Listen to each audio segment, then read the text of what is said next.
এখনো বিদ্যুতের দাম বৃদ্ধির সিদ্ধান্ত হয়নি, মন্তব্য করতে রাজি নয় মন্ত্রী। নবায়নযোগ্য জ্বালানি ব্যবহারে উৎসাহিত করছে সরকার। আগামী বাজেটে করের হার বাড়বে না ইঙ্গিত দিয়েছেন অর্থ উপদেষ্টা। ব্যবসায়ীরা বলছেন ডিজিটালাইজেশন করা গেলে বন্ধ হবে দুর্নীতি। পরিবেশ বান্ধব যান ব্যবহার উৎসাহিত করছে সরকার। বেড়েছে হাইব্রিড এবং ইলেকট্রিক কার কেনার ঋণ সুবিধা। গাড়ি ব্যবসায় গতি বৃদ্ধির আশাবাদ।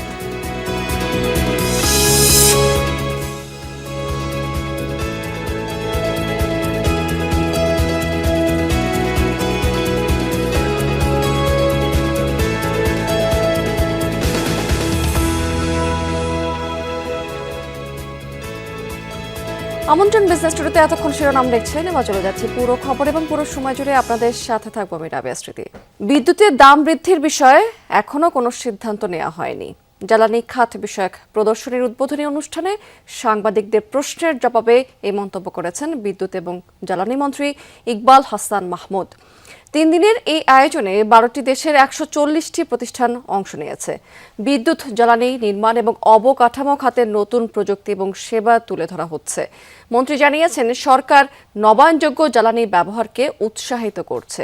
এজন্য কমিটিও গঠন করা হয়েছে। ইতিমধ্যে এই খাত থেকে 10,000 মেগাওয়াট বিদ্যুৎ উৎপাদনের লক্ষ্য স্থির করা হয়েছে। এজন্য বেসরকারি খাতে উদ্যোক্তাদের নীতি সহায়তা দেয়া হবে। বাড়লে তখন প্রশ্ন করে, এখনো তো বাড়ে নাই। আমি বললাম তো যে আমি এখনো এই ব্যাপারে কোনো মন্তব্য করব না। এটা বিআরসি কি করতেছে, বিআরসি জানে, করলে বলতে পারবো। উত্তরাধিকার সূত্রে ধ্বংসপ্রাপ্ত রাজস্ব ব্যবস্থা পেয়েছে সরকার। ধাপে ধাপে বাস্তবায়ন হবে সংস্কার উদ্যোগ। আগামী বাজেটে করের হার বাড়বে না, তবে পরিমাণ বৃদ্ধির ইঙ্গিত দিয়েছেন প্রধানমন্ত্রীর অর্থ এবং পরিকল্পনা উপদেষ্টা অধ্যাপক রাশেদ আল মাহমুদ তিতুমির। প্রাক বাজেট আলোচনায় তিনি বলেছেন নিরীক্ষা প্রতিষ্ঠানকে জবাবদিহিতার আওতায় আনা হবে। অনুষ্ঠানে ব্যবসায়ীরা রাজস্ব ব্যবস্থায় সংস্কারের দাবি জানিয়েছেন বিনিয়োগের প্রধান অন্তরায় এনবিআর। দক্ষিণ এশিয়ার মধ্যে বাংলাদেশের কর জিডিপির হার সবচেয়ে কম। রাজস্ব আদায়কে কেন্দ্র করে আছে হয়রানির অভিযোগ, যোগসাজশে হয় দুর্নীতি। সকালে ইনস্টিটিউট অব চার্টার্ড অ্যাকাউন্টেন্ট আয়োজিত ডিজিটাল অ্যাকাউন্টিং ও রাজস্ব আহরণ নিয়ে প্রাক বাজেট আলোচনায় গুরুত্ব পায় রাজস্ব আদায়, ব্যবসায়ীদের হয়রানি, ডিজিটালাইজেশন সহ নানা প্রসঙ্গ। বিনিয়োগের প্রধান অন্তরায় এনবিআর এমন অভিযোগ তুলে ব্যবসায়ী নেতারা বলেন কাস্টমস থেকে পণ্য খালাসে এখনো দরকার হয় 18টি স্বাক্ষর। ইনভেস্টার্সরাও যখন আসে আমরা খুব হাস্যকর হয়ে যায়, আমরা অনেক জায়গায় কিন্তু লজ্জিত হয়ে যায় যে অ্যাকাউন্টসের লুপ হোলস গুলার জন্য দিয়ে না আছে কোনো আইন, ক্লিয়ার আইন, কিন্তু আমার উপরে ছুরি ঘোরানোর জন্য কিন্তু সবাই রেডি হয়ে থাকে। প্রত্যেকই একটা ট্যাক্স 100 থেকে 1,000 টাকা পর্যন্ত দিয়ে একটা ইজিলি 1 পেজার ট্যাক্স রিটার্ন করে টু ইনক্লুড ইনফর্মাল সেক্টর। রাজস্ব ব্যবস্থার কারণে সংকটে বস্ত্র খাত। জানানো হয় করের টাকা কোথায় ব্যবহার হয় তা যাচাই করতে পৃথক সেল গঠন করা দরকার। ক্রমশ ইন্ডাস্ট্রি বন্ধ হচ্ছে যে ব্যবসার কিন্তু দম নাই তা না। ব্যবসার যে সুযোগ বা পরিবেশ দরকার সেটা সরকার প্রোভাইড করতে পারছে। আরে আপনি আমার থেকে ট্যাক্স কালেক্ট করছেন এবং করবেন, আপনি যদি ট্যাক্স না পান আমাকে ধরপাকড়া করেন, জেলেও দেন। আপনি আমার ট্যাক্সের টাকাটা নিয়ে করেন কি? আমি মনে করি ইট ইজ টাইম, আপনি যেভাবে আমাকে ধরপাকড়া করে ট্যাক্স কালেকশন করেন, আমার ট্যাক্সের টাকা আপনি কিভাবে খরচ করেন ওটার জন্য একটা সেল করা উচিত, জবাবদিহিতার জায়গা বের করা উচিত। আমাদের বিনিয়োগকারীদের বা আমাদের যারা আমরা ব্যবসা করি, আমাদের কিন্তু প্রধান অন্তরায় হচ্ছে আমাদের এনবিআর এর 3টা বিভাগই আমাদেরকে কিন্তু প্রতি পদে পদে বাধা দেয়, প্রতি পদে পদে আমরা নাজেহাল হচ্ছি এনবিআর এর কাছ থেকে। রাজস্ব খাত সংস্কারে গুরুত্ব দেবার আশ্বাস দেন প্রধানমন্ত্রীর উপদেষ্টা। জানান নিরীক্ষা প্রতিষ্ঠানগুলোকেও জবাবদিহিতার আওতায় আসতে হবে। কর ফাঁকি, কর সাজি এগুলো হয়েছে এবং আমরা এরকম একটা ধ্বংসপ্রাপ্ত কর কাঠামো পেয়েছি যা হচ্ছে পৃথিবীর তলানিতে অবস্থান করছে। আমাদের যারা ক্রেডিট রেটিং এজেন্সি আছে সেই ক্রেডিট এজেন্সি ঠিক মতো ক্রেডিট রেট করবে। কনজিউমার ব্যুরো যেগুলো চালু হবে ভবিষ্যতে তারা যেন সেইভাবে দিক। বন্ধ কলকারখানা চালুর উদ্যোগ নেওয়া হচ্ছে, এক্ষেত্রে কেন্দ্রীয় ব্যাংকে কোনো হস্তক্ষেপ করবে না সরকার। মানে আপনি কাজটা করবেন, তারপরে ইনসেনটিভটা হবে। রিমন রহমান, যমুনা নিউজ, ঢাকা। হাইব্রিড এবং বৈদ্যুতিক গাড়ি কেনায় বাড়ছে ঋণ সুবিধা। জ্বালানি সাশ্রয়ী পরিবেশ বান্ধব এই গাড়ি ক্রয়ে একজন গ্রাহক সর্বোচ্চ ৮০ লাখ টাকা পর্যন্ত ব্যাংক ঋণ নিতে পারবেন। বাংলাদেশ ব্যাংক বলছে, জ্বালানি নির্ভর গাড়ি থেকে বেরিয়ে পরিবেশ বান্ধব গাড়ি ব্যবহারের সাধারণ মানুষকে উৎসাহিত করতেই মূলত এই উদ্যোগটি নেওয়া হয়েছে। এর ফলে গাড়ি ক্রয়ে সুবিধা পাবেন গ্রাহকেরা, যা ব্যবসাকেও সম্প্রসারিত করবে। যানজটের এই নগরীতে স্বাচ্ছন্দ্যে চলাচলের জন্য বাড়ছে ব্যক্তিগত গাড়ির ব্যবহার। বছরে সড়কে নামে প্রায় ২১,০০০ রিকন্ডিশন গাড়ি। তবে জ্বালানি খরচ বিবেচনায় পরিবর্তন এসেছে পছন্দে। অনেকেই ঝুঁকছেন হাইব্রিড গাড়িতে। বর্তমানে মোট আমদানির ৭০ থেকে ৮০% হাইব্রিড গাড়ি। সম্প্রতি এ তালিকায় যুক্ত হয়েছে বৈদ্যুতিক গাড়িও। এটা পরিবেশ বান্ধব, ফুয়েল ইকোনমি আর পাওয়ার বেশি পাওয়া যায়, তো এই জন্য হাইব্রিড গাড়িটা বেশি সবাই চুজ করে। আপনার হাইব্রিড গাড়ি যে সাশ্রয়, এটা তো নন হাইব্রিড গাড়িটা জীবনও ওরকম হয় না। প্রয়োজনে ইঞ্জিন চলবে, ইঞ্জিন চললে তেল খাবে, ইঞ্জিন না চললে তেলটা খাবে না, মানে ব্যাটারি দিয়ে আপনি চলবে। এবছর ইলেকট্রিকের সারা আমরা খুব ভালো পাচ্ছি। গত বছর থেকে এবছর আরও বেশি, মানে দ্বিগুণেরও বেশি। বাংলাদেশ ব্যাংক বলছে, পরিবেশ বান্ধব ও জ্বালানি সাশ্রয়ের কারণে ব্যবহার বাড়ছে হাইব্রিড ও বৈদ্যুতিক গাড়ির। সামনের দিনেও এ ধারা অব্যাহত থাকবে। পরিবেশ বান্ধব গাড়ি ব্যবহারে সাধারণ মানুষকে উৎসাহিত করতেই পরিবর্তন আনা হয়েছে ঋণ নীতিমালায়। সাধারণ গাড়ি কিনাই ৬০ লাখ টাকা ঋণ পাবেন একজন গ্রাহক। তবে হাইব্রিড এবং বৈদ্যুতিক গাড়ি কিনলে দেওয়া হবে ৮০ লাখ টাকা। ফসিল ফুয়েলগুলো ব্যবহার জনিত যে প্রাকৃতিক ক্ষতি, কার্বন এমিশন হয়, তারপর এগুলোর জন্য বৈদেশিক নির্ভরশীলতা আছে এবং যথাসময় সাপ্লাই না পাওয়ার কারণে একটা জনগণের মধ্যে একটা বিড়ম্বনার সৃষ্টি হয়। জনগণকে এই বিপদ থেকে বা বিড়ম্বনা থেকে মুক্ত করতে ইলেকট্রিক ভেহিকেল বা হাইব্রিড ভেহিকেল ব্যবহার উদ্বুদ্ধকরণ, যেটা পরিবেশ বান্ধব হবে এবং একই সাথে মানে পরনির্ভরশীল জ্বালানিতা থেকে আমাদেরকে রক্ষা করবে। বাংলাদেশ ব্যাংকের এ উদ্যোগকে ইতিবাচক হিসেবে দেখছেন ব্যাংকার ও ব্যবসায়ীরাও। তারা বলছেন, এর ফলে পরিবেশ বান্ধব গাড়ি কেনাই আগ্রহ বাড়বে সাধারণ মানুষের, যার ইতিবাচক প্রভাব পড়বে পরিবেশে। এটা পরিবেশের জন্য খুবই ভালো একটা উদ্যোগ হয়েছে। আর একটা হচ্ছে, এখানে দেখেন সেন্ট্রাল ব্যাংক যে সিদ্ধান্তটা নিয়েছে, এখানে আবার কিন্তু ইলেকট্রিক ভেহিকেলের বাইরে যেগুলি তেলে চলে, সেখানে কিন্তু আপনার আবার লোনের পরিমাণটা কমিয়ে দেওয়া হয়েছে। ডেটুইটিটা এখানে বাড়িয়ে দিয়েছে, মানে লোন কম পাবে। এই ক্ষেত্রে মানে যারা গাড়ি কিনবে তারা দুইভাবেই কিন্তু এনকারেজড হবে এখানে পরিবেশ বান্ধব গাড়ি কেনার জন্য। এটা একটা ভালো দিক। এই ব্যবসায়ী বারবিডা গত 15 বছর ধরে হাইব্রিড গাড়িকে জনপ্রিয় করার জন্য এবং হাইব্রিড গাড়ির শুল্ক সুবিধা নেওয়ার জন্য বহু দেন দরবার করেছি। এনবিআরকে প্রস্তাব দিয়েছি যেন হাইব্রিড গাড়ি স্পেশালি ডিউটি কমানো হয়, এবং যেহেতু এটা 100% পরিবেশ বান্ধব, এই জন্য আমরা কিন্তু সবসময় বলে আসছি। এর ফলশ্রুতিতে বর্তমান যে সিদ্ধান্তটা হলো, গতকালকে যে সিদ্ধান্তটা হলো, এতে হাইব্রিড গাড়ির জন্য দ্বার উন্মুক্ত করলো। তবে হাইব্রিড এবং বৈদ্যুতিক গাড়ির ব্যবহার বাড়াতে রাজস্ব নীতিতেও পরিবর্তন আনা দরকার বলেও মনে করেন ব্যবসায়ীরা। আলমগীর হোসেন, যমুনা নিউজ, ঢাকা।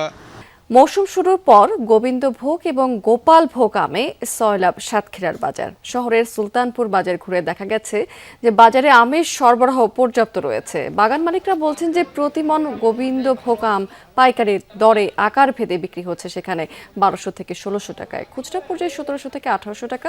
গোপাল ভোগ আমের দরও একই রকম রয়েছে। বিভিন্ন মাধ্যমে এই আম চলে যাচ্ছে রাজধানী সহ সারা দেশে, তবে সরবরাহের তুলনায় ক্রেতা কম বলছেন বিক্রেতারা।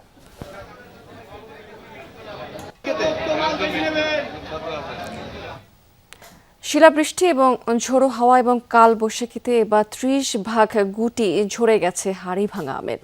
এই বিষয়ে সেখানকার একটু বিস্তারিত তথ্য আমরা জানতে রংপুর পদাগঞ্জে যেতে চাই। সেখান থেকে যুক্ত আছেন আমাদের সহকর্মী সরকার মাঝারুল মান্নান। মাঝার, এই যে গুটি ঝরে গেছে, বাগানি যারা আছেন তারা কি বলছেন এই বিষয়ে? তারা কোনো লোকসান বা ক্ষতির আশঙ্কা করছেন কিনা? এতে স্মৃতি, লোকসান তো ক্ষতির আশঙ্কা তারা করেছেন এবং তারা একেবারে রীতিমতো ভীত, সন্ত্রস্ত, আতঙ্কিত। কারণ আপনি জানেন যে এই যে পদাগঞ্জে জিআই পণ্য যে হাড়িভাঙ্গার যে জায়গাটি আছে, এখানে প্রায় এই আশেপাশে মিলে প্রায় 3,000-এরও হেক্টরও বেশি জমিতে কিন্তু এবার এই আবাদটি হয়েছে, বাগানের মধ্যে আবাদ হয়েছে এবং এখান থেকে 300 কোটি টাকারও বেশি এবার বেচা বিক্রি হবে এরকম একটি ধারণা দিয়েছিলেন কৃষি বিভাগ। কিন্তু এবার যেটি হয়েছে আমি যদি আপনাকে একটু দেখাতে পারি যে প্রায় 4 দফায় কিন্তু শিলাবৃষ্টি কালবৈশাখী হয়েছে এখানে এবং সর্বশেষ 27 এপ্রিল হয়েছে। এতে কৃষকদের দাবি অনুযায়ী 30 ভাগেরও বেশি আম এরই মধ্যে ঝরে গেছে এবং সেই আমগুলো কিন্তু এখান থেকে নিয়ে গিয়ে বিভিন্ন জায়গায় অনেকে বেচা বিক্রি করেছেন কুড়িয়ে নিয়ে গিয়ে এবং এখনও কিন্তু অনেক আম আছে এগুলো পচে গেছে। এবং আরেকটি বিষয় আমি যদি আপনাকে একটুখানি দেখাতে পারি সেটি হচ্ছে যে এরকম আপনি যে শুধু যে আম ঝরে গেছে তা নয়, আরেকটি বড় ব্যাপার হচ্ছে কালবৈশাখী এবং যে বাতাসের কারণে যে অনেক আম যেগুলো আছে আমি যদি আপনাকে একটুখানি দেখাতে পারি যে এই গাছটিতে আশপাশে প্রায় যে 15-20টি আম আছে, আপনি দেখবেন যে প্রত্যেকটি আমে কিন্তু এইভাবে দাগ পড়ে গেছে এবং অনেক জায়গায় ফেটে গেছে। কৃষকদের ভাষায় যে এই যে আমের যে এই ফেটে যাওয়ার যে বিষয় সেটিও প্রায় 20 থেকে 30 ভাগ কিন্তু এখনও বাগানে যেগুলো আছে এবং এখনও কিন্তু হাড়িভাঙার আটি আসেনি। হাড়িভাঙার আটি যদি আসে এবং সেটি 15 দিন নাগাদ আসবে তখন তার আগেই কিন্তু এরও অনেক আম এরই মধ্যে পড়ে যাবে। কিন্তু কৃষি বিভাগ যেটি বলছে যে আম যদি এই ঝড়ে পাতলা হওয়ার কারণে আমের এবার ফলনটা ভালো হবে, অর্থাৎ সাইজটা বড় হবে এবং দামও ভালো পাবে, সেজন্য কৃষি বিভাগ কিন্তু কোনো ফলনে এখানে কোনো অসুবিধা হবে না এটা বলছে। কিন্তু কৃষকরা কিন্তু বলছেন যে তাদের ফলন 30 ভাগেরও বেশি কমে যাবে। স্মৃতি। মান্নান, অনেক ধন্যবাদ আপনাকে। ভারতের সঙ্গে কূটনৈতিক টানাপোড়েন কেটেছে, গতি ফিরেছে আখাউড়া স্থলবন্দরের রফতানি বাণিজ্যে, তবে তলানিতে গিয়ে ঠেকেছে আমদানি। অন্যদিকে ভিসা জটিলতায় যাত্রী পারাপার কমে যাওয়ায় ভ্রমণ কর হারাচ্ছে সরকার। দেশের অন্যতম গুরুত্বপূর্ণ প্রবেশদ্বার আখাউড়া আগরতলার স্থলবন্দর। 2 বছর আগেও এই বন্দর দিয়ে 514 কোটি টাকার বেশি পণ্য রপ্তানি হয়েছে। রাজনৈতিক পালাবদলের পর এই গতিতে কিছুটা ভাটা পড়ে, তবে গতি বদলাচ্ছে নির্বাচনের পর থেকে। পরিসংখ্যান বলছে চলতি অর্থ বছরের এপ্রিল পর্যন্ত আখাউড়া স্থলবন্দর দিয়ে 440 কোটি টাকার পণ্য রপ্তানি হয়েছে। এর আগে থেকেই অবশ্য প্লাস্টিক, ফার্নিচার, প্রক্রিয়াজাত খাবার ও ফলের জুস রপ্তানিতে নিষেধাজ্ঞা আরোপ করে ভারত, যা এখনও প্রত্যাহার হয়নি। বেড়েছে মাছ, পাথর, সিমেন্ট ও শুটকি রপ্তানি। একই সময়ে আমদানি নেমেছে মাত্র 1,96,00,000 টাকায়। নতুন সরকার আসার পর আমাদের ব্যবসা আবার স্বাভাবিক পর্যায়ে চলছে, কিন্তু ভারত সরকার কর্তৃক যে আমাদের বিভিন্ন পণ্যের উপর নিষেধাজ্ঞা ছিল, সেই নিষেধাজ্ঞার কারণে আমাদের রপ্তানিটা এখনো আগের মতো চঞ্চলতা ফিরে পাচ্ছে না। এদিকে ভিসা জটিলতায় যাত্রী পারাপার কমেছে প্রায় 80 ভাগ, তাই ব্যস্ততা নেই আন্তর্জাতিক ইমিগ্রেশন চেকপোস্টে। আমদানির ব্যাপারে যদি বলি, আমদানিমুখী খুব একটু পরিমাণে কমই হচ্ছে আমদানি, কিন্তু তারপরেও যদি যারা আমদানিকারক আছেন তারা যদি পণ্য আমদানি করতে চান তাহলে আমাদের কাস্টমসের পক্ষ থেকে যতটুকু সম্ভব লজিস্টিক্স এবং তাদের পণ্য যত দ্রুত খালাস করা যায় সে ব্যাপারে আমাদের সার্বিক সহযোগিতা অব্যাহত থাকবে। বন্দরের আধুনিকায়নে ইমিগ্রেশন ভবন ও সড়কের উন্নয়ন কাজ চলছে জোরে সোরে। তদারকি বাড়িয়েছে প্রশাসনও। আমাদের এক্সপোর্ট ওরিয়েন্টেড যে শিল্পগুলো রয়েছে সেগুলোকে কি করে ফ্যাসিলিটেট করা যায় সেই স্কোপগুলো কিন্তু খোঁজা হচ্ছে। আলটিমেটলি দেশের অভ্যন্তরে যখন আমাদের ইন্ডাস্ট্রিগুলো শক্তিশালী হবে তখন আমরা নিজস্ব চাহিদা মিটিয়ে আমরা এক্সপোর্টের দিকে আসতে পারবো। 2015 সালে আনুষ্ঠানিক যাত্রা শুরু হয় ব্রাহ্মণবাড়িয়ার আখাউড়া স্থলবন্দরের। এর আগে শুল্ক স্টেশন হিসাবে এটি পরিচালিত হতো। শাজদিন অন্তরা, যমুনা নিউজ। দর্শক, এবার জানিয়ে দেব আজকের পুঁজিবাজার লেনদেনের লাস্ট আপডেট। আজকে সকাল থেকে যদিও আমরা দেখতে পেয়েছিলাম কিছুটা ঊর্ধ্বমুখী প্রবণতা দিয়ে শুরু হয়েছিল, কিন্তু বেলা বাড়ার সাথে সাথে অর্থাৎ শেষ ভাগে এসে আমরা দেখতে পাচ্ছি ডিএসসির ইন্ডেক্সে এক ধরনের সূচকের পতন। এবং আজকে প্রধান সূচক যেটি ডিএসসি ব্রড ইন্ডেক্স, সেটি কিন্তু 14 পয়েন্টেরও বেশি দিন শেষে কমেছে এবং 5,234 পয়েন্টে অবস্থান করছে এই সূচকটি। ডিএসসিএস সূচক সেটিও কিছুটা কমে 1,058 পয়েন্টে রয়েছে। থার্টি সূচক সেটিও 7 পয়েন্টের মধ্যে কমেছে, 2,001 পয়েন্টে এই সূচকটি অবস্থান করছে আজকে দিন শেষে। টোটাল ট্রেড করেছে আজকে দিন শেষে 844 কোটি 92 লাখ টাকার মতো শেয়ার। এবং ট্রেড হওয়া কোম্পানিগুলোর মধ্যে দেখতে পাচ্ছি দিনের শেষে এসেও বেশিরভাগ প্রতিষ্ঠানের শেয়ারের দামও পতন হয়েছে।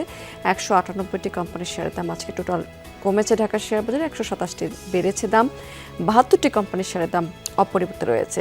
টপ 20-তে আজকে ডোমিনোসকে প্রথম অবস্থানে দেখতে পাচ্ছি 46 কোটি 56 লাখ টাকার মতো শেয়ার টোটাল ট্রেড করে 31 কোটি 45 লাখ টাকা কিছু বেশি লেনদেন নিয়ে মুন্ন সিরামিক দ্বিতীয় অবস্থানে আছে। এবং আজকে দিনের শেষে এসে টপ 20 তৃতীয় অবস্থানে রয়েছে লাভেলো এবং 17 কোটি 54 লাখ টাকার মতো শেয়ার টোটাল ট্রেড করেছে কোম্পানিটি।